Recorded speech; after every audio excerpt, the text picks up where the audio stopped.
तो क्या है? शिखा। शिखा का अर्थ होता है जो ऊंचाई पर है ना, ऊंचाई का जीवन जीना है। कैसे जीना है? ऊंचा उठता हुआ जीवन। दीप शिखा आपने देखी ना, दीपक की जो लौ होती ऊंची उठ रही है।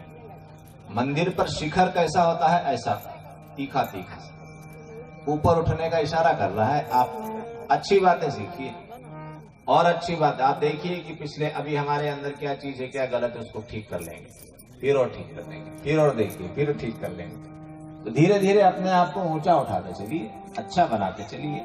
ये प्रक्रिया जीवन में चलती रहना चाहिए। इसके लिए क्या करना चाहिए? स्वाध्याय करना चाहिए, अच्छे विचार लेना चाहिए, महापुरुषों की वाणी सुनना चाहिए। तो हमको पता पड़ेगा कि हम कहाँ गलत हैं, ठीक कीजिए, है ना। इसको बोलते हैं शिखावंत। हमेशा ऊंचे उठते रहेंगे। 3 महीने बाद, 3 महीने पहले ये आदमी था, अब मिला है तो ये कुछ अलग आदमी है। अब ये कुछ बन गया, कुछ और अच्छा हो गया, कुछ और अच्छा हो गया, है ना। इसको क्या बोलते हैं? शिखावंदन। ऊंचा उठिए। तो बाएं हाथ में जल लेंगे, दाहिने हाथ की अंगुलियां उसमें डुबाकर शिखा स्थान पर लगाएंगे। ओम चिद्रुमणि महामाये दिव्य तेजः समन्विते तिष्ठ देवी शिखा मध्ये तेजो वृद्धिं कुरु स्वमे।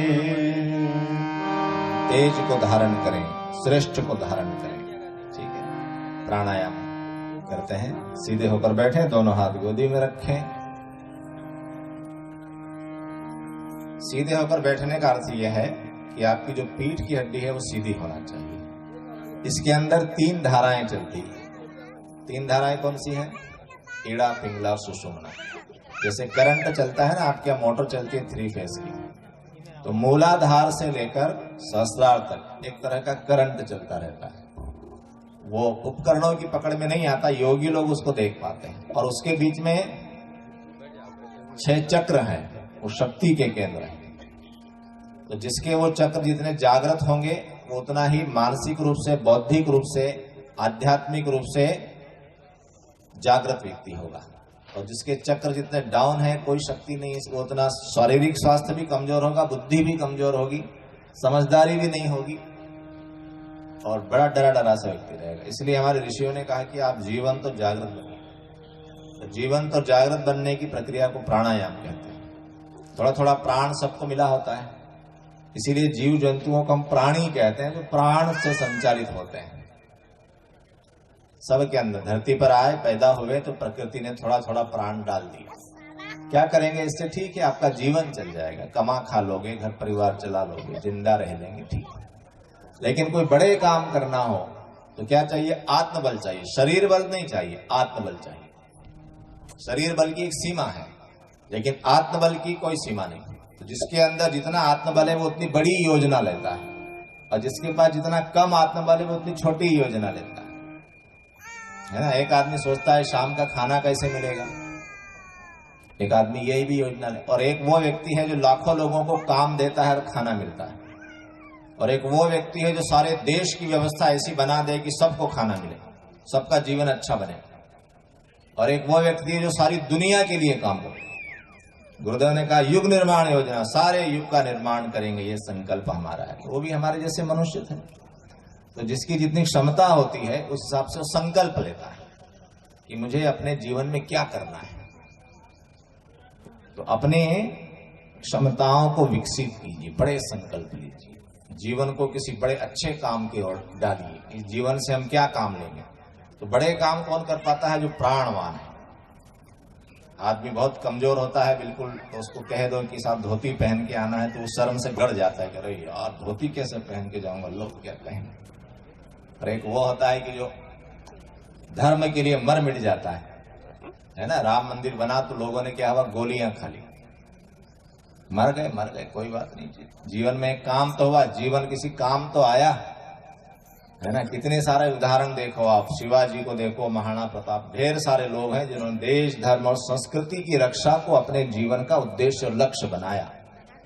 और बहुत से ऐसे लोग हैं जो ऐसा चूहे जैसी जिंदगी जीते हैं, एक दाना वहां से उठा ला, एक दाना वहां से उठा ला, एक दाना वहां से उठा ला। बस दिन भर चूहा आपके घर में घूमता है ना, देखता है कोई नहीं है तो चलो फिर कोई आ गया फिर भाग के छिप जाएगा, फिर निकलेगा। तो ऐसी भी जिंदगी लोग जीते हैं। तो ऋषि कहते हैं नहीं, ये आपको शोभा नहीं देता। आप मनुष्य हैं, आप प्राणवान जीवन जियो, आप बड़े संकल्प लो, आप बड़े काम के लिए धरती पर आए हो। पेट तो भर जाएगा, कोई बड़ी बात थोड़ी है। परिवार तो चल जाएगा, कोई बहुत बड़ी बात थोड़ी है ना। तो हम क्या करते हैं, प्राणवान होते हैं। प्राणवान कैसे होते हैं, संकल्प से। चलो सीधे होकर बैठे, दोनों हाथ गोदी में रखिए, धीरे धीरे अब सूर्य का ध्यान करते हैं। अब देखो सांस चल रही है आपकी, सांस चल रही है कि नहीं चल रही है, चल रही है ना। अब ये ऑटोमेटिक है, प्रकृति ने एक ऐसी मशीन फिट कर दी कि अपने आप वो सांस लेती रहती है। अभी इसमें हमारा कोई संकल्प नहीं है। तो जो काम बिना संकल्प से करते हैं ना, उसका बहुत प्रभाव नहीं होता है, और जो संकल्प पूर्वक करते हैं उसमें एकदम जान आ जाती है। अब सांस हम ले रहे हैं, सांस के माध्यम से प्राण तत्व जा रहा है, आ रहा है, जा रहा है, आ रहा है, चल रहा है। अब इस सांस लेने को में हम अपना संकल्प जोड़ देते हैं। धीरे धीरे गहरी सांस लीजिए, सूर्य के प्राण को, तेज को, शक्ति को अपने अंदर ले रहे हैं। सांस रोकिए, ये सारा प्राण, तेज, शक्ति पूरे शरीर में पहुंच रहा है। हमारे रोग बीमारियां नष्ट हो रहे हैं, सारी कमजोरी नष्ट हो रही, भय और भ्रम नष्ट हो रहे, मन और बुद्धि प्रकाशित हो रहा है। सांस बाहर निकालिए, सारे दोष दुर्गुण बाहर निकाल दिए, सारी कमजोरी हमने बाहर निकाल दी। ये बहुत दूर चले गए हमसे निकल के, सांस रोकिए, अब इनको वापस नहीं आने देंगे। ये संकल्प पूर्वक जब हम इसको करते हैं तो ऐसा प्रभाव हमारे शरीर पर और मन पर बनता है। अब यहां से मंत्र बोलेंगे, इसी भाव से आप प्राणायाम कीजिए। ओम भुवं स्वः ओम महाजनः ओम तपः ओम सत्यम ओम तत्सवितुर्वरेण्यं भर्गो देवस्य धीमहि धियो यो नः प्रचोदयात्। ओम आपो ज्योतिरसोमृतं ब्रह्म भूर्भुवः स्वः। ओम न्यासः। अब न्यास, अब शरीर को देखिए। अभी तक हमने जो बातें की वो क्या है, अंदर की बात है। अब बाहर आइए तो कौन मिलेगा सबसे पहले, सबसे पहले मिलेगा अपना शरीर। शरीर को स्वस्थ रखना है, बीमार नहीं पड़ना। बीमार पड़ना पाप है। हमको जो शरीर मिला था कैसा मिला था, स्वस्थ शरीर। नया नया बच्चा पैदा होता है एकदम ऐसा फूल के जैसा, स्वस्थ है। फिर क्या हो गया, फिर बीमार हो गए। बीमार क्यों पड़े, तो हम इंद्रियों के पीछे चलता है शरीर। इंद्रियों से क्या ग्रहण करेंगे वैसा हमारा स्वास्थ्य बनेगा। तो ध्यान रखिए, क्या खाना है, क्या बोलना है, क्या देखना है, क्या सुनना है, इस पर नियंत्रण करना पड़ेगा। जो हमारे मन के लिए, शरीर के लिए अच्छा है वो लेना है, जो अच्छा नहीं है वो नहीं लेना है। हमारे हाथ में, तो शरीर स्वस्थ रहेगा। ठीक है, बाएं हाथ में जल लीजिए, दाहिने हाथ की अंगुलियां उसमें डुबाइए। शरीर के अलग अलग अंगों को स्पर्श करते हैं। मुंह से क्या खाना है क्या नहीं खाना है विचार करके करेंगे। अच्छी चीज है, उपयोगी चीज है, शरीर और मन के लिए अच्छी है तो खाइए। क्या बोलेंगे जिससे किसी का कल्याण होता हो, अच्छी बात बोलेंगे। क्या सुनेंगे जिससे हमको दो बात अच्छी सुनने को मिले, हमारा जीवन ऊंचा उठे। क्या देखेंगे जिससे कुछ अच्छा सीखने को मिले, बढ़िया बातें पढ़ेंगे, बढ़िया चीजें, संसार की अच्छाई देखेंगे। हाथों से अच्छे काम करेंगे, किसी की टांग पकड़ के नीचे नहीं खींचेंगे कि गिरते हुए को सहारा लगाएंगे। पैरों से अच्छे रास्ते पर चलेंगे ताकि हमारे पीछे जो बच्चे आ रहे हैं उनका जीवन उज्जवल बने कि देखो हमारे दादाजी, हमारे पिताजी कितना बढ़िया काम करते थे, है ना, हम भी करेंगे। ठीक है, चलिए अलग अलग अंगों को।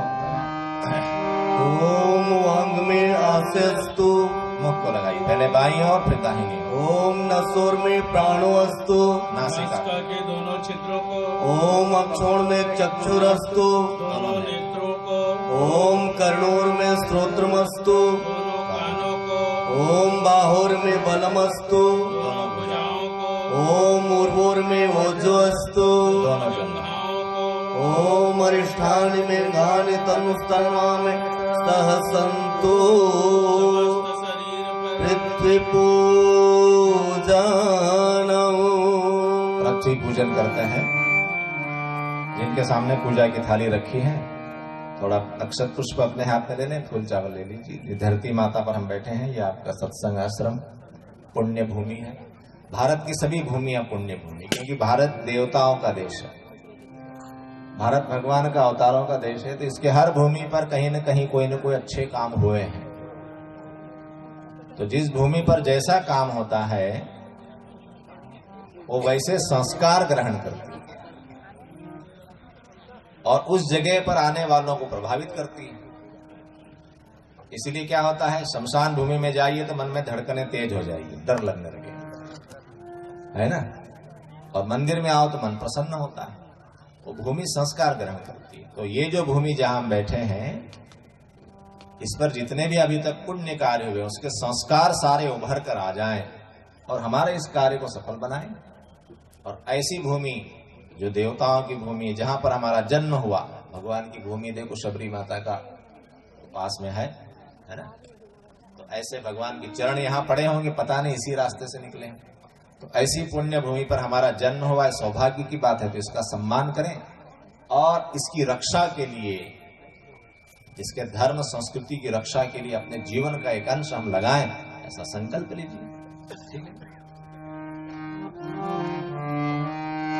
ओम पृथ्वी त्वया धृता लोका देवी त्वं विष्णुनां धृता त्वं च धार्यमां देवी पवित्रं कुरु चासनं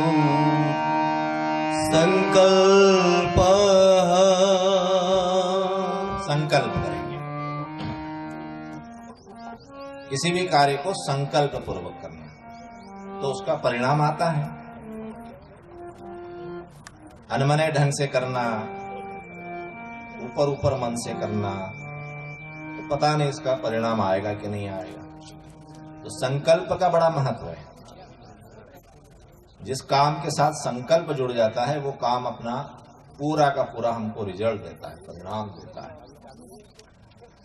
और क्या बात होती है कि जब हम कोई यज्ञ करते हैं, कोई जप करते हैं, कोई विधि करते हैं, तो उससे एक ऊर्जा विकसित होती है। वो ऊर्जा कहाँ जाकर लगेगी, उस ऊर्जा का उपयोग किस काम में होगा, ऐसा उसको गाइड करना पड़ता है।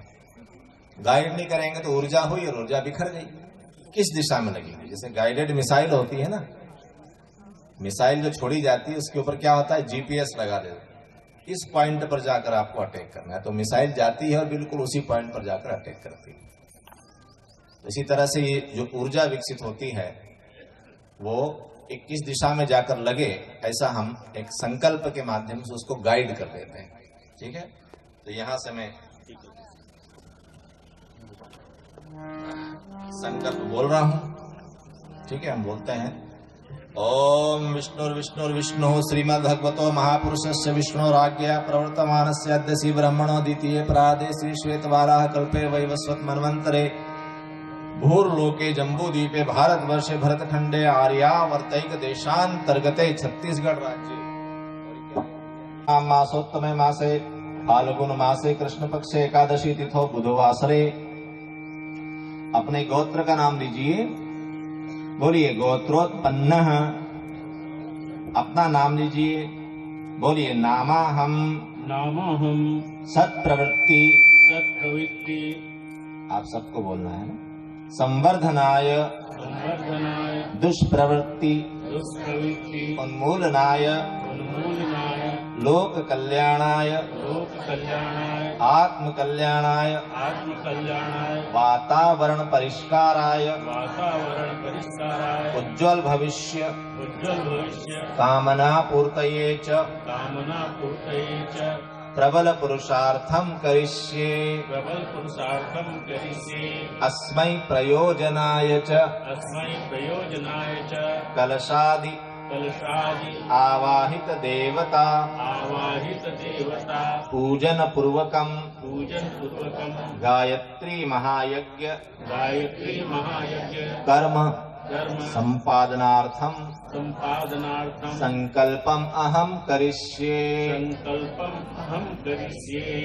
आपने कहा कि जैसे हमारे शास्त्रों में कहा गया है, जैसे हमारे महापुरुष कह गए या उन्होंने जो परंपरा बनाई है, तो हम सत्प्रवृत्ति संवर्धन के लिए क्या होने वाला है यज्ञ से? सत्प्रवृत्ति संवर्धन, दुष्प्रवृत्ति उन्मूलन हो जाए, बुरी प्रवृत्तियां खत्म हो जाए, उसका उन्मूलन हो जाए, लोक कल्याण हो, समाज का कल्याण हो और हमारा भी कल्याण हो, वातावरण परिष्कृत हो जाए, वातावरण शुद्ध बने, उज्जवल भविष्य, सबका भविष्य उज्जवल बने।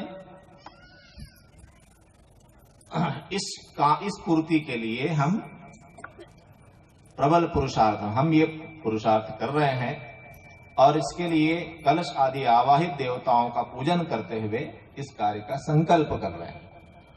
तो ये हमने संकल्प किया। अब एक खाली पात्र आपके सामने दोना रखा होगा, उसमें अपने हाथ के अक्षत पुष्प छोड़ दीजिए।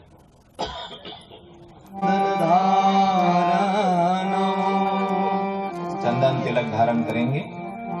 अब हम और आगे बढ़ें। अभी हमने अपने शरीर को ठीक किया, अब उससे आगे जब बढ़ते हैं तो हमारे आसपास के लोग आते हैं,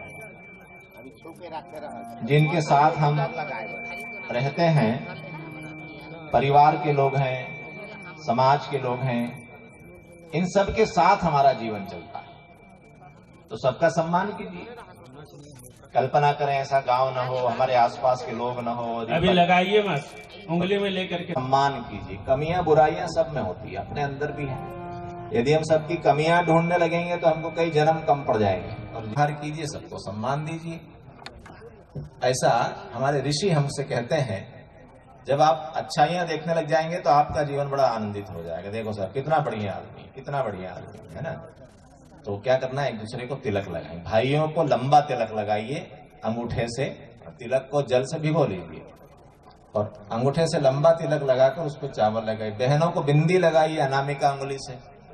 ओम चंदनस्य महापुण्यम पवित्रम पापनाशनम आपदामहर्ते नित्यं लक्ष्मी तिष्ठति सर्वदा रक्षासूत्रधारणम्। सूत्र रखा है आपके पास, मोली है, कलावा है, उसके टुकड़े करके सबको बांट दीजिए। फिर बाद में एक दूसरे को बांधेंगे। संच बांधा जाता है कि आपकी रक्षा हो और आप अपने संकल्प की ओर निरंतर अग्रसर हो। तो विवाहित बहनों को बाएं हाथ में बांधेंगे और शेष सभी दाहिने हाथ में बंधवाएंगे। बांधिए। ओम प्रतिदीक्षामाप्नोति दीक्षयाप्नोति दक्षिणां दक्षिणां श्रद्धामाप्नोति श्रद्धया सत्यमाप्यते। बद्धो बलि राजा दानवेन्द्रो महाबलः तेन त्वां प्रतिबध्नामि रक्षे माचल। अब इसके बाद कलश पूजन होगा, गुरु गायत्री आह्वान होगा और देव आह्वान होगा। उसके लिए निर्धारित जो यजमान है, प्रतिनिधि हैं, वे अपना अपना स्थान ग्रहण कर लें। ब्रह्मणा वन्दमान तदा शास्ते यजमानो हविर्भिः अहेडमानो वरुणे हवोदर्शकं समान आयु प्रमोषि। ॐ मनुर्ज्योतिर्जुषतामागस्य बृहस्पतिर्यज्ञमिमं तनोत्वरिष्ठं यज्ञर्भं समिमं दधातु। विश्वे देवासरिहमादयन्तामो प्रतिष्ठा। ॐ वरुणाय नमः। आवाहयामि स्थापयामि ध्यायामि। चितं पुष्पाणि धूपं दीपं नैवेद्यं समर्पयामि। प्रसन्नो भव सर्वदा, प्रसन्नो भव सर्वदा। बोलिए गायत्री माता की जय। दीप पूजन के लिए श्री घनश्याम पटेल जी शपथनीक पहुंचे। और भी बुला लीजिए, गुरु गायत्री से बुला लीजिए। दीनदयाल ओम अग्निर्ज्योतिर्ज्योतिरग्नि स्वाहा सूर्यो ज्योतिर्ज्योतिः स्वाहा अग्निर्वर्चो ज्योतिर्वर्चः स्वाहा ज्योतिसूर्यो ज्योतिः स्वाहा। ओम ज्योतिपुरुषाय नमः। आवाहयामि स्थापयामि ध्यायामि। गंधाक्षतं पुष्पाणि धूपं दीपं नैवेद्यं समर्पयामि। पंचोपचार पूजन कर दीजिए।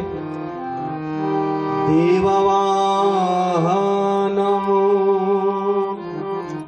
देव शक्तियों को आवाहन करते हैं।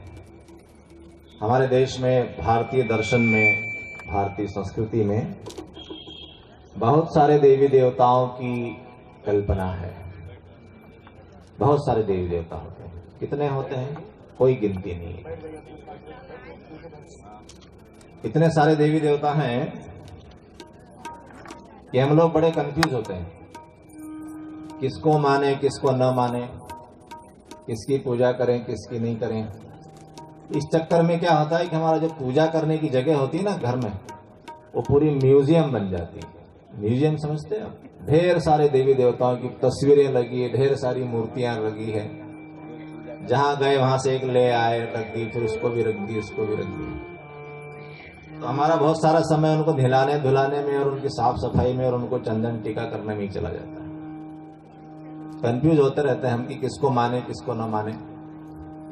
तो हमको समझना चाहिए कि ये क्या है। और कोई दूसरे लोग ऐसे भी कहते हैं साहब आपके यहाँ तो बहुत सारे भगवान हैं, हमारा तो एक ही भगवान है ना। तो जब हम नहीं समझ पा रहे इस बात को, तो दूसरे से हम क्या उम्मीद करें। और जो संसार का संचालन कर रही है, कई सारी शक्तियों को तो हमने जान लिया, यंत्रों के माध्यम से उनको हमने पकड़ लिया। ये विद्युत की शक्ति को, बिजली की शक्ति को हमने जान लिया, ये है वातावरण में, हमने उसको पैदा करना सीख लिया, उपयोग करना। हवा की शक्ति को हमने जान लिया, ग्रेविटी को जान लिया, धरती सबको अपनी ओर खींच रही है।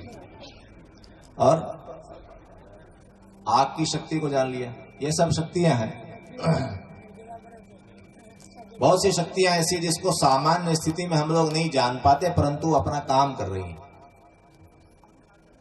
तो जिन्होंने जाना, जिन्होंने अपने आप को इतना ऊपर तक उठाया, तो उन्होंने जाना कि देखो ये शक्तियां भी हैं। और ये शक्तियां शक्ति के रूप में वातावरण में है और प्रवृत्ति के रूप में हमारे अंदर है। हमारे अंदर प्रवृत्ति के रूप में है। तो हमारे अंदर की जो शुभ प्रवृत्तियां हैं वो विकसित होना चाहिए, तभी हमारे अंदर पूर्णता आएगी। जो प्रवृत्तियां हमारे अंदर है, अच्छी प्रवृत्तियां, इसलिए हमने उनको देव कहा क्योंकि वो अच्छी है, वो कल्याणकारी है। तो वो विकसित होना चाहिए। तो विकसित होने के लिए क्या करना पड़ेगा? तो इसको अमुक मंत्र है, अमुक विधि है, तो ऐसा करने से हमारे जीवन में वो प्रवृत्ति विकसित होगी। तो उन्हीं प्रवृत्तियों को, उस तरह के गुणों को हमने देव कहा। और जैसे उनके गुण हैं वैसे उनकी प्रतिमा बनाई। गुणों के आधार पर हमने एक प्रतिमा बना ली, जबकि वो निराकार, उसका कोई आकार नहीं होता। शक्तियों का आकार नहीं होता है। निराकार अर्थात कोई आकार नहीं है उनका। कोई शरीर है तो आकार है, शरीर तो है नहीं। तो फिर उनका जो हमने आकार बनाया वो उसके गुणों के आधार पर बनाया। ऐसा ऐसे गुण है तो क्या आकार बनता है, क्योंकि उस आकार को देखकर हम उन गुणों को सीखते हैं, समझते हैं। कि दुर्गा माता के सामने आप गए तो आपने देखा कि एक स्त्री बैठी हुई है शेर पर और उसके 8 हाथ हैं। तो ये जो है इस तरह के प्रवृत्ति का गुण है। अब ऐसी कोई स्त्री हो जो 8 हाथ है और शेर पर बैठे, ये संभव नहीं है, पर फिर भी एक आकृति बना दी। ये देखो, इसको समझो क्या है कि देवताओं की सामूहिक शक्ति अनीति को मिटाने के लिए जब तैयार होती है, उसको दुर्गा शक्ति कहते हैं। कि सारे अच्छे लोग शक्तिशाली हैं, अच्छे हैं, उनकी शक्ति जब मिल जाए तो उनको मिलने से उसको दुर्गा शक्ति बनती है। और वो अनीति और अन्याय को मिटाने के लिए चल पड़े तो उसको बोलते हैं दुर्गा शक्ति। ये दुर्गा शक्ति किसके ऊपर आएगी? शेर के ऊपर। शेर का अर्थ होता है जो हिम्मत वाला है, जो अपना रास्ता खुद बनाता है। जो डरपोक आदमी के सिर पर डरपोक आदमी के जीवन में दुर्गा शक्ति कैसे आएगी? तो उसने शेर जैसा हिम्मत वाला जो है, शेर जो है शक्ति का प्रतीक। तो हमने इसे एक प्रतिमा बना के रख दी कि देखो ये, इसको आप सीख लीजिए कि ऐसा हमने गणेश जी बना दिया कि ऐसा बुद्धिमान होना चाहिए। तो गणेश की आकृति बनाई। ऐसा कोई मनुष्य होता नहीं कि जिसका सिर हाथी के जैसा हो, लेकिन उस बात को समझाने के लिए एक आकृति बनाई। ऐसी गायत्री माता बना दी। ये गायत्री माता जो है ऐसी बैठी हुई है और हंस पर बैठी है। हंस डूब जाएगा, मुर्गे बराबर होता है हंस, इसमें मनुष्य नहीं बैठ सकता। लेकिन ऐसा बना दिया कि क्या है कि गायत्री अर्थात सच्चिंतन है, गायत्री अर्थात सद्बुद्धि है, गायत्री अर्थात ज्ञान है, और गायत्री अर्थात अपने आप को परमात्मा के पात्र बनाना। और ये गायत्री हमारे ऊपर आए, हमारी मन बुद्धि में आए, हमारे जीवन में उतरे, तो हमको कैसा बनना पड़ेगा? हंस जैसा बनना पड़ेगा। हंस कैसा है? जो सफेद है, भीतर बाहर से जो पवित्र है, संकल्पित है, सिद्धांतवादी। हंसा मोती चूगिए चाहे लंघन मरी जाए। तो हंस के बारे में कहते हैं कि मोती चुगता है, कीड़े मकोड़े नहीं खाता। तो ऐसा जो संकल्पवान है, भले ही मर जाएगा, सिद्धांतवादी के ऊपर में क्या होता है कि फिर वो गायत्री शक्ति या उसकी विशेषताएं विकसित होती है। तो ऐसा किसी बात को समझाने के लिए उसकी मूर्ति बना दी है, चित्र बना दिया कि उसको देखकर हम वो बात समझ लें। तो अलग अलग शक्तियां जो है वातावरण में विद्यमान है, अंतरिक्ष में, ब्रह्मांड में विद्यमान है, उनको हमने देव शक्ति कहा क्योंकि वो देने वाली है। तो हमको अपने जीवन में किस तरह की प्रवृत्ति को विकसित करना चाहिए? वैसे तो सारी करना चाहिए, इसलिए अलग अलग त्योहार हमारे यहाँ आते हैं और हर त्योहार में कोई न कोई एक देवता प्रमुख होता है ना। अभी शिवरात्रि आने वाली, शिवरात्रि में क्या देवता प्रमुख है? शिव जी प्रमुख है। शिव की उपासना होगी, आराधना होगी। शिव का मतलब है कल्याणकारी जीवन जियो, छोटा जीवन मत जियो, स्वार्थ संकीर्णता का जीवन मत जियो। कैसा जीवन जियो? कल्याणकारी। आपके जीवन से संसार को क्या मिल रहा है इस बात पर विचार करो। ये शिव की प्रवृत्ति है। भगवान विष्णु सत्यनारायण कथा में आप उनका पूजन करते हैं।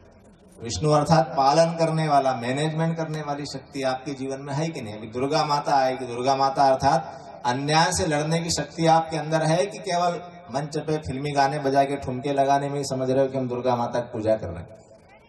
तो नाचने गाने से दुर्गा माता आपको लेना देना नहीं है। ठीक है, एक लोक रीति है तो है, लेकिन असली बात एक शक्ति का अर्जन करो। साल में 4 टाइम ऐसे आते हैं जब अंतरिक्ष से शक्ति की वर्षा होती है।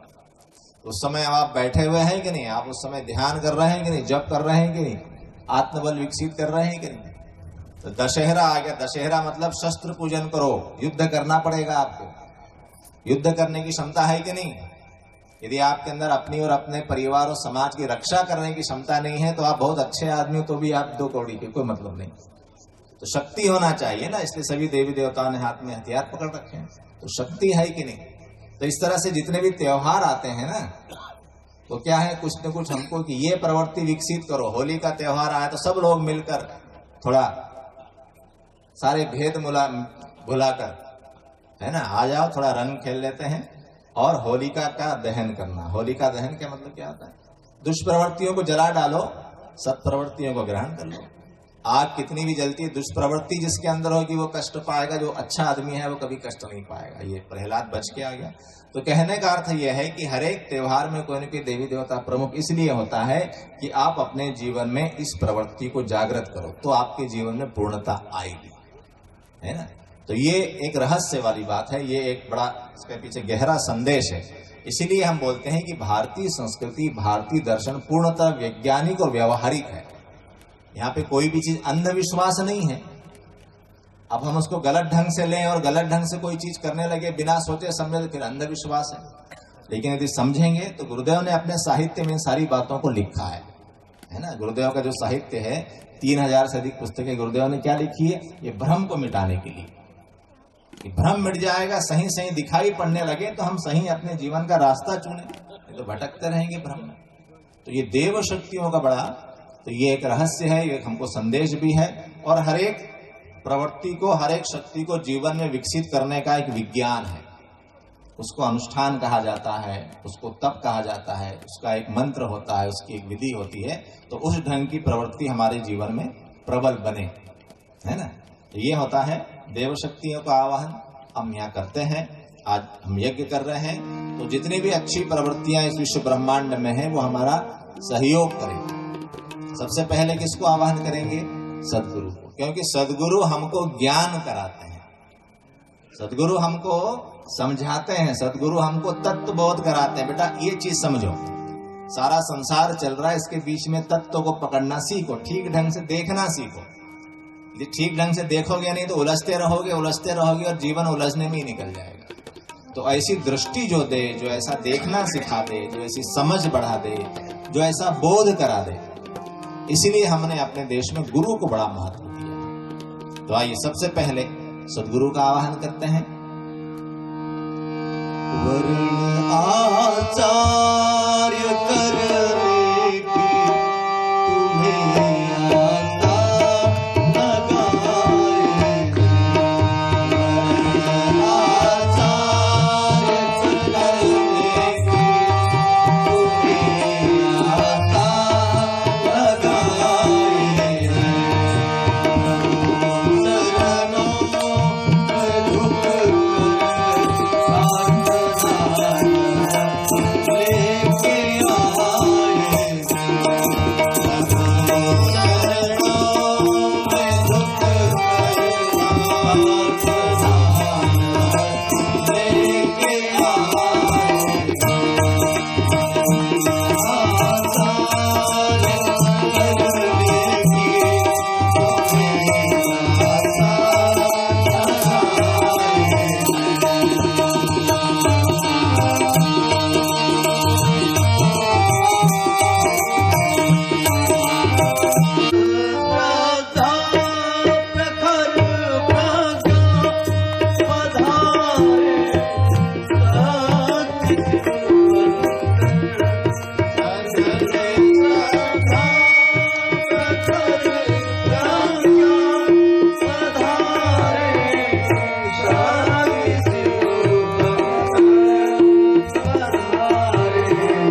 श्री गुरवे नमः। मातृवत लाले त्रिच मार्गदर्शिका नमोस्तु गुरु सत्तायै श्रद्धा प्रज्ञायुताशया। ओम श्री गुरवे नमः। आवाहयामि स्थापयामि ध्यायामि। वेद माता, देव माता और युग शक्ति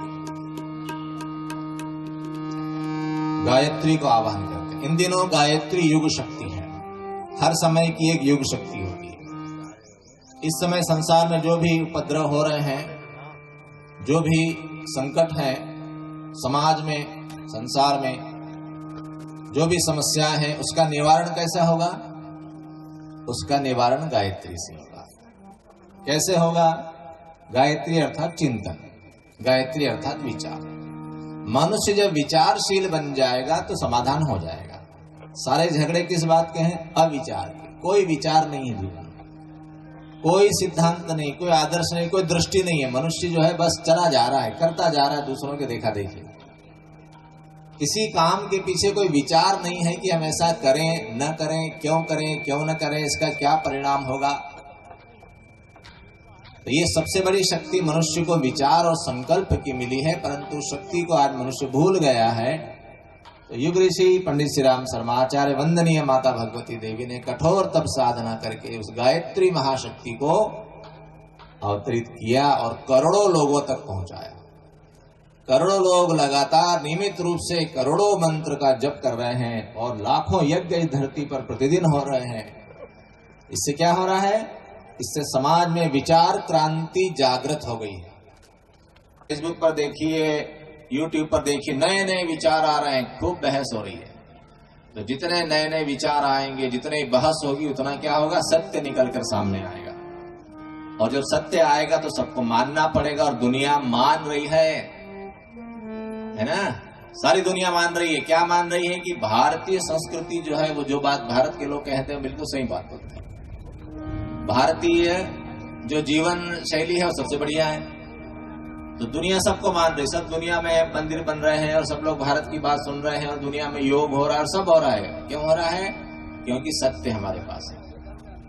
तो गायत्री इस समय युग शक्ति है। मनुष्य विचारशील बने, विवेकवान बने, ये आज के युग की सबसे बड़ी आवश्यकता है। तो ऐसी गायत्री महाशक्ति को हम यहाँ पर भी आमंत्रित करते हैं। यद्यपि वो विद्यमान है, उन्हीं कृपा से हो रहा है, परंतु हमारा कर्तव्य है कि हम एक शिष्टाचार के अनुसार हम उनका आवाहन करें।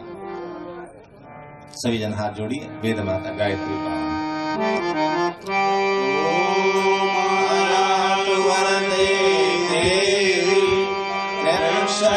ब्रह्मवादिनी गायत्री माता ब्रह्मयोने नमोस्तुते। ओम त्रिगायत्र्यै नमः। आवाहयामि स्थापयामि ध्यायामि। ततो नमस्कारं करोमि। ओम स्तुतामया वरदा वेदमाता प्रचोदयन्तां काममागे द्विजानाम् आयु प्राणं प्रजां पशुं कीर्तिं द्रव्यं ब्रह्मवर्चसं मह्यं दत्त्वा निजत ब्रह्मलोकम्।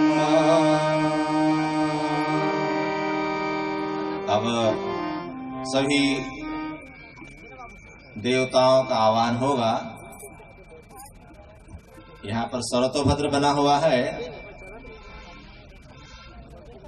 और उस पर देवताओं के आसन बने हैं। हमारे बीच पधारे शांति कुल से टोली के भाइयों का हम स्वागत करते हैं। तो हमारे जितने यजमान वहाँ हैं देव मंच में, वही लोग कर दीजिए, फिर दूसरा बुलाएंगे तो मन ये होता रहेगा। रोली तिलक लीजिए और बसंत उधर माला के एक जने माला पहनाते जाएंगे, एक जने तिलक करिए, एक जने टोपी पहनाएंगे। भाई लोग बहन लोग प्रणाम कर लेंगे। हाँ, इधर से ही साइड से पहना लीजिए, जगह कम। चलिए आप तिलक करते जाइए। हमारे आदरणीय श्रीमान अर्जुन महाराज जी माल्यार्पण करते जाएं और घनश्याम बाबू टोपी पहना करके लें। और उसके बाद में हमारे टोली सहायक हैं नेतराम सिन्हा जी सहायक हैं। सोमार नागेश जो आप लोगों को गीत भजन के साथ में आह्लादित कर रहे हैं। अभिषेक वैष्णव तबला में हैं, हम उनका भी स्वागत करते हैं। साथ ही फूल साय जी हमारे सारथी के भूमिका निभा रहे हैं, भाई लोगों को एक दूसरे स्थान पर पहुंचाने का कार्य पूरा कर रहे हैं। इन्हीं भावों के साथ में सभी भाइयों का हम तहे दिल से हृदय से स्वागत करते हुए सम्मान पूर्वक टोली का स्वागत करें।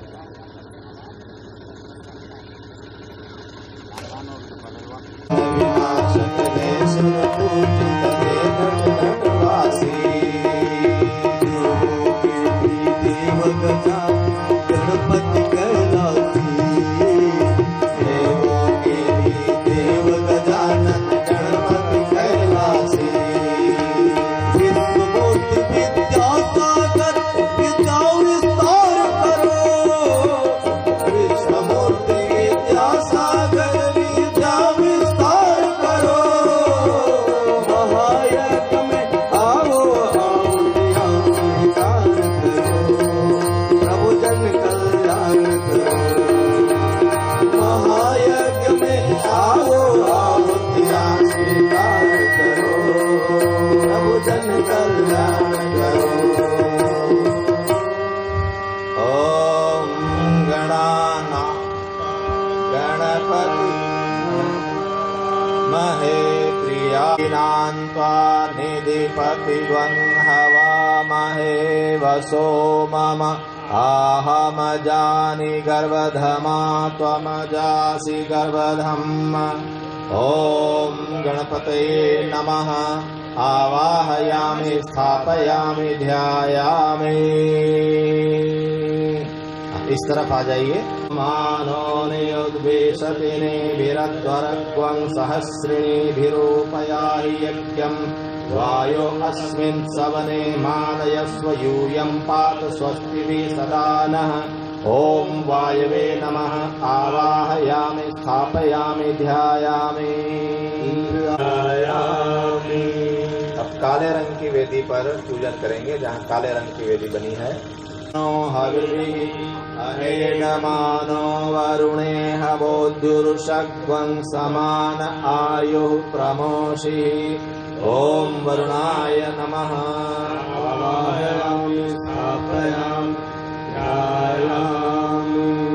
अब लाल रंग की वेदवस्य हेडो अवयासि शिष्ठाः यजिष्ठो वनीतमशो शुचानो विश्वादेशा वंशि प्रमुमुध्यस्मत।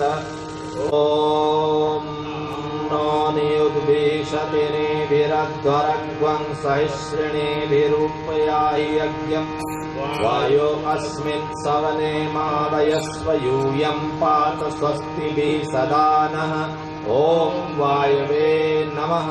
आवाहयामि स्थापयामि ध्यायामि। आकाश तत्व बीच वाले सर्वतोभद्र पर एक बार फिर से पूजन कर दें। आकाश तत्व के पास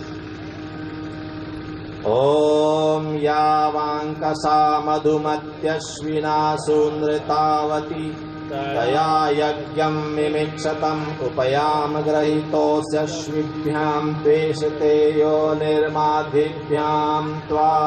ओमाकाशाय नमः।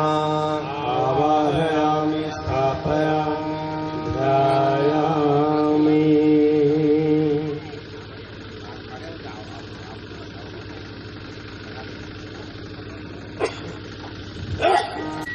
अब उनको नमन वंदन करते हैं। विनम्रता पूर्वक जीवन जीना। कोई व्यक्ति ऐसा नहीं है जो ये कह सके कि मैं आज जो भी कुछ बन गया वो अकेले बन गया, सब मैंने अकेले कर लिया। अकेला यहाँ पर कोई कुछ नहीं कर सकता। यदि सूर्य हमको ऊर्जा नहीं देगा, यदि धरती हमको धारण नहीं करेगी, यदि अनाज नहीं मिलेगा, यदि हमको अच्छी पढ़ाई लिखाई नहीं मिलेगी, हमारे शरीर की देखभाल न होगी, दवा, तो कितने सारे लोगों के सहयोग से, कितनी व्यवस्थाओं के बीच में रहकर हम कुछ बनते हैं। यदि ये व्यवस्थाएं न हो, आदमी को अकेला जंगल में छोड़ दीजिए, क्या कर लेगा? जीवित रहना कठिन हो जाएगा। देवताओं के रूप में सारे तत्वों को सम्मान किया, इस ढंग से जीवन जिए कि देखिए सबका जीवन में कोई न कोई महत्व है। पेड़ पौधे, नदी, पानी, पहाड़, मिट्टी, पत्थर, कीड़े मकोड़े, पशु पक्षी, सबका इस संसार को चलाने में कोई न कोई योगदान है, तब ये संसार चल रहा है। हम उसको भले नहीं जानते, इसलिए क्या करना है? सम्मान करना है और पोषण देना है। पूजा करना किसको बोलते हैं? पूजा का मतलब अच्छी बातों का, अच्छे विचारों का, अच्छे व्यक्तियों का, अच्छी वस्तुओं का और अच्छे व्यवस्थाओं का सम्मान कीजिए और उसको पोषण दीजिए ताकि वो बनी रहे, वो चलती रहे। यदि हम केवल अपना अपना लेते ही रहेंगे और किसी की परवाह नहीं करेंगे तो एक समय हम भी परेशानी में पड़ जाएंगे। कि परमात्मा ने हमको स्वच्छ सृष्टि दी, अभी हमने पानी के पाउच खा खा के, ये पानी पी पी के फेंक दिए, ये कहाँ जाएंगे? ये गिलास फेंक दिए, बोतलें फेंक दी, अब इसको सड़ गल के मिट्टी में मिलने में कम से कम 250-300 साल लगेंगे। तब तक धरती पे कितना कचरा इकट्ठा हो जाएगा प्लास्टिक का। और हमने तो अपनी सुविधा ले ली, लेकिन ये परवाह नहीं की कि हम ये फेंकेंगे, ये कहाँ जाएगा? तो प्रदूषण फैलेगा मिट्टी पर, पानी में, हवा में। ये प्रदूषण हमको ही समस्या पैदा करेगा।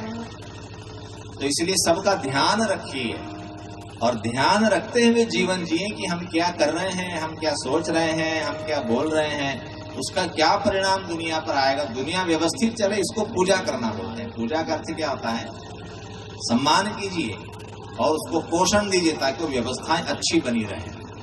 तो आइए इसी भाव से हम सभी देव शक्तियों को नमन वंदन करते हैं। सबको हाथ जोड़कर सिर झुकाकर प्रणाम करते हैं। ओम सिद्धि बुद्धि सहिताय श्रीमन महागणाधिपतये नमः। ओम लक्ष्मी नारायणाभ्याम नमः। ओम उमा महेश्वराभ्याम नमः। ओम वाणी हिरण्यगर्भाभ्याम नमः। ओम सचि पुनंद्राभ्याम नमः। ओम मातृपितृचरण कमलेभ्यो नमः। ओम कुल देवताभ्यो नमः। ओम इष्ट देवताभ्यो नमः। ओम ग्राम देवताभ्यो नमः। ओम स्थान देवताभ्यो नमः। ओम वास्तु देवताभ्यो नमः। ओम सर्वेभ्यो देवेभ्यो नमः। ओम सर्वेभ्यो ब्राह्मणेभ्यो नमः। ओम सर्वेभ्यः तीर्थेभ्यो नमः। ओम तत्कर्म प्रधान श्री गायत्री देव्यै नमः। ओम पुण्यम पुण्याहम दीर्घमायुरस्तु। षोडशोपचार पूजन। जो मुख्य यजमान है, जिनके पास पूजा की थाली है, उसमें सारी पूजा की सामग्री रखी हुई है और एक खाली दोना आपके पास रखा हुआ है। तो उसमें एक एक वस्तु आप चढ़ाते चलेंगे, जो हम यहाँ से बोलेंगे उसको चढ़ाते चलिए। भगवान के चरणों में चढ़ा रहे हैं ऐसा भाव करते हुए एक खाली दोने में आप चढ़ाते रहेंगे। आपकी धर्म पत्नी बैठी है साथ में तो आपको हाथ लगा देंगे। एक कुंड से एक ही भाई करें, सभी जन नहीं करेंगे, एक व्यक्ति कर लेंगे। ठीक है? खाली दोना जहाँ ना हो, हवन सामग्री रखी है तो दूसरे दोने में डाल दे, एक दोना खाली कर ले, जहाँ खाली दोना ना हो। पहले हाथ जोड़कर आवाहन करें। ओम सहस्र शीर्षा पुरुषः सहस्राक्ष सहस्रपात् स भूमिग्वं सर्वतस्पृत्वा अत्यत्तिष्ठ दशांगुलम। सर्वेभ्यो देवेभ्यो नमः।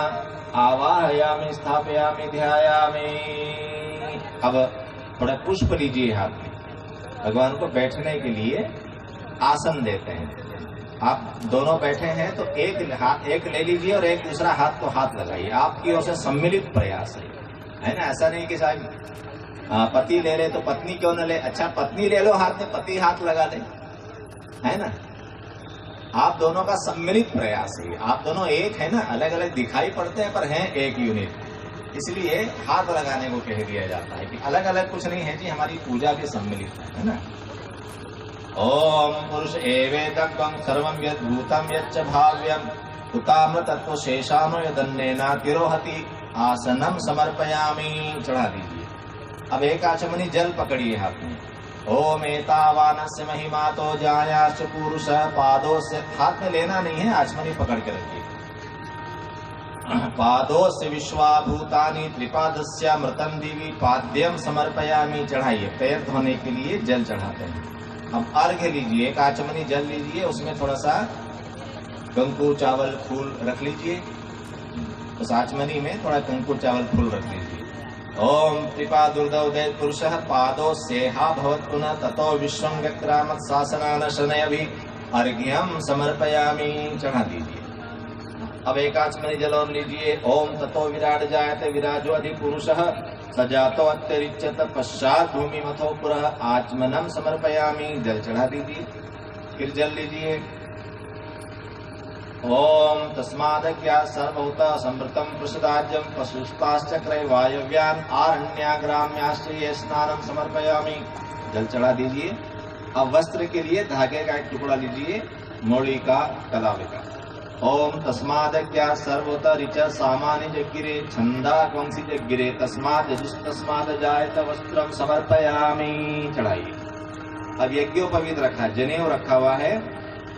ओम तस्मादश्वा जायन्त ये के चोभयादतः गावः जगिरे तस्मात् तस्मात् जाता जावयः यज्ञोपवीतं समर्पयामि।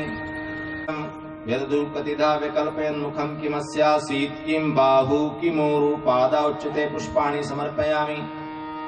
धूप लगा दीजिए। 2 अगरबत्ती लगा दें। ओम ब्राह्मणों से मुखमासीद बाहु राजन्य तथा कुरु तदस्य द्वैश्य पद्भ्याग्वं शूद्रो अजायत धूपम आघ्रापयामि।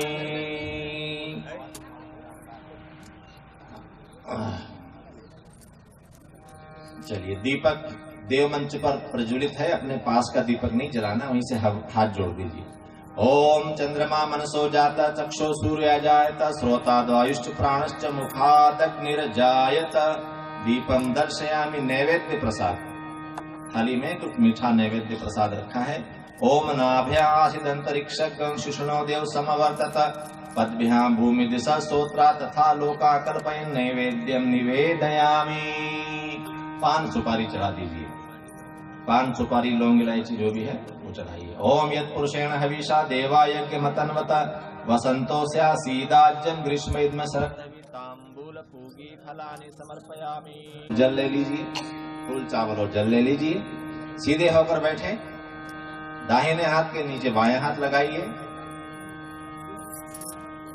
ओम गणानां त्वा गणपतिं हवामहे प्रियाणां त्वा प्रियपतिं हवामहे निधीनां त्वा निधिपतिं हवामहे वसो ममामजानि गर्भधमा त्वमजासि गर्भधम्मा। ओम स्वस्ति न इन्द्रो वृद्धस्रवाः स्वस्ति नः पूषा विश्ववेदाः स्वस्ति नस्तार्क्ष्यो वरिष्ठनेमि स्वस्ति नो बृहस्पतिर्दधातु। ओम पयः पृथिव्यां पय ओषधीषु पयो दिव्यन्तरिक्षे पयोधाः पयस्पतिः प्रदिशः सन्तु मह्यम्। ओम विष्णोरराटमसि विष्णोः स्नप्तिष्ठो विष्णोः स्यूरसि विष्णो ध्रुवोऽसि वैष्णवमसि विष्णवे त्वा।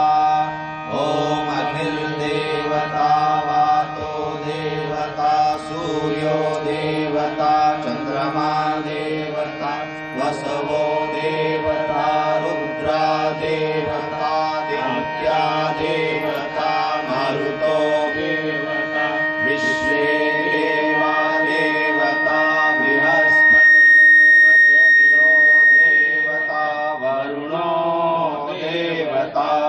ओम द्यौ शांतिरंतरिक्षं शांतिः पृथिवी शांतिरापः शांतिरोषधयः शांतिः वनस्पतयः शान्तिर्विश्वे देवाः शान्तिर्ब्रह्म शान्तिः सर्वं शान्तिः शान्तिरेव शान्तिः सामा शान्तिरेधि ॐ विश्वानि देव सवितर्दुरितानि परासुव यद्भद्रं तन्न आसुव ॐ शान्ति शान्ति शान्ति सर्वारिष्टं शान्तिर्भवतु।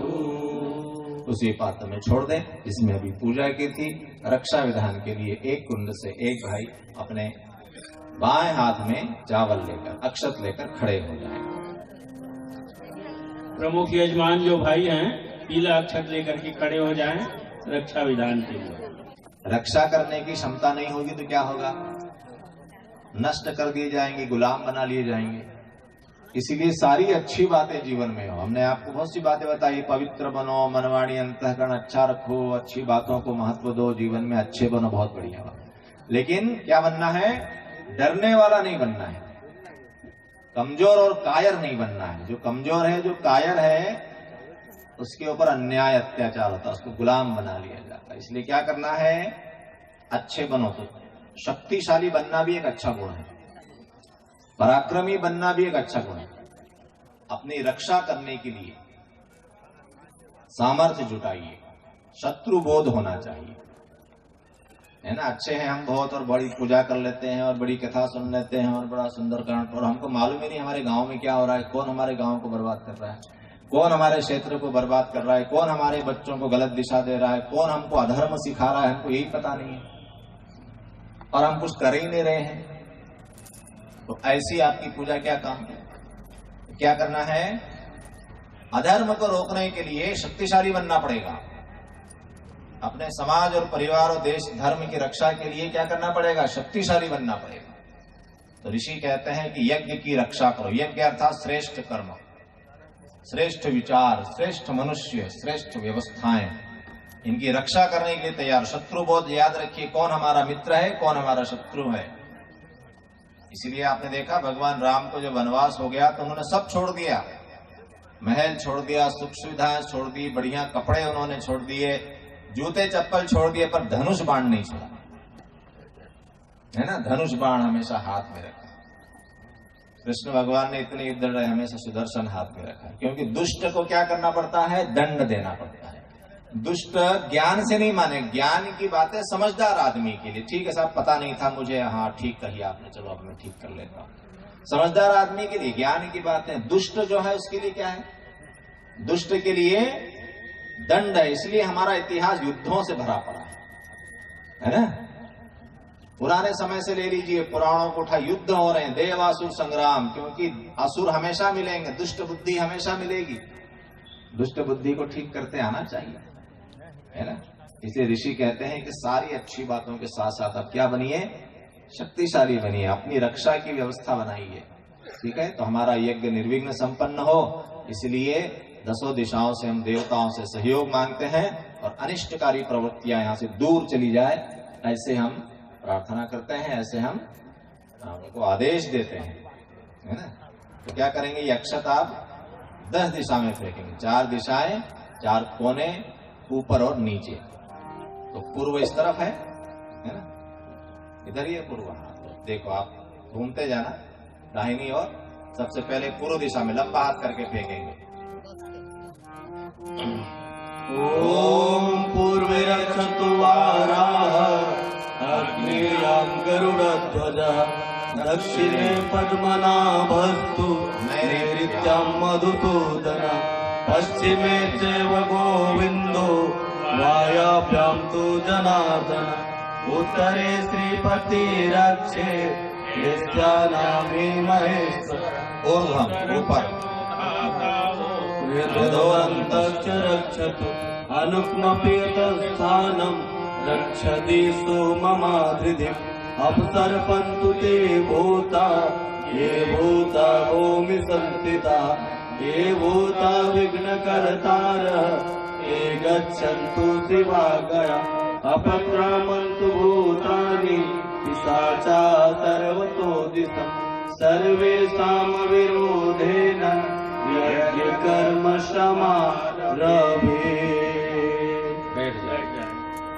आपने 10 दिन भुवतरधिरिव भुम्ना पृथ्वी वरिम्ना तस्यास्ते पृथ्वी देवयजन पृष्ठे अग्निमन्नादमन्नादायादधे अग्निं दूतं पुरोदधे हव्यव